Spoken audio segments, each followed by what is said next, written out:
Bienvenue sur Kilomètre Zéro, le podcast de l'immobilier francilien proposé par le Crédit Agricole d'Île-de-France dédié à l'accompagnement de tous vos projets immobiliers. Achat, vente, investissement locatif, travaux. Au fil des épisodes, des experts de l'immobilier vous dévoileront leurs meilleurs conseils pour les concrétiser sereinement.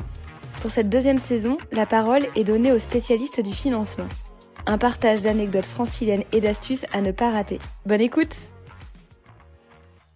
Alors aujourd'hui, on va parler du financement des travaux de rénovation énergétique avec Johanna, qui accompagne quotidiennement les clients sur leurs projets personnels. Bonjour Johanna. Bonjour Sarah. Alors on parle aussi de financement de travaux verts. Dit comme ça, on devine un peu ce que c'est, mais voilà, c'est un peu complexe quand même. Quel type de travaux, quelles conditions respecter. Et pourtant, ça peut être plus avantageux, surtout quand on connaît le coût des travaux. Johanna, est-ce que vous auriez une anecdote à nous partager à ce sujet ? Bien sûr Sarah, dernièrement j'ai accompagné un client qui habite dans une grande maison dans l'Essonne. Alors lui, il était en télétravail à 100% dû au contexte actuel de la pandémie. Il s'est rendu compte que ses travaux de confort et d'économie d'énergie qu'il envisageait de faire depuis pas mal de temps étaient vraiment nécessaires. Donc ça tombait bien, il avait le temps pour être sur place et donc du coup de se consacrer à ce projet. Donc il vous a contacté à ce moment-là pour parler travaux. Exactement. En fait, il lui souhaitait un financement classique.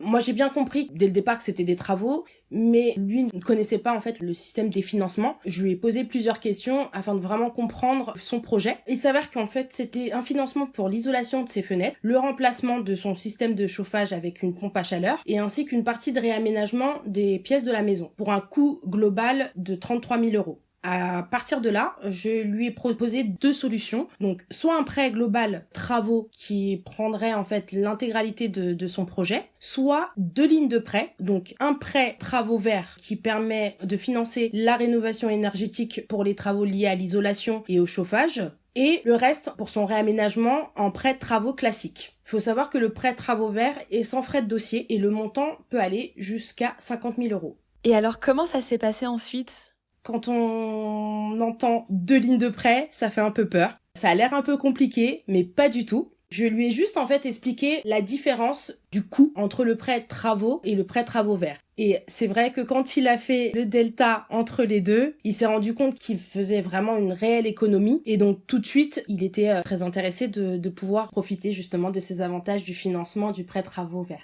Ah bah c'est une bonne astuce effectivement. Maintenant, il va plus vouloir quitter sa maison. Ah ben, je vous cache pas Sarah, le client était vraiment ravi. Il est revenu me voir quelques mois après pour financer sa piscine. Bon, vous vous imaginez bien que ça ne rentrait pas dans le prêt travaux verts, mais c'était un réel plaisir de répondre aux besoins du client et puis vraiment bâtir une véritable relation de confiance. Et oui, l'Essonne, c'est déjà le sud.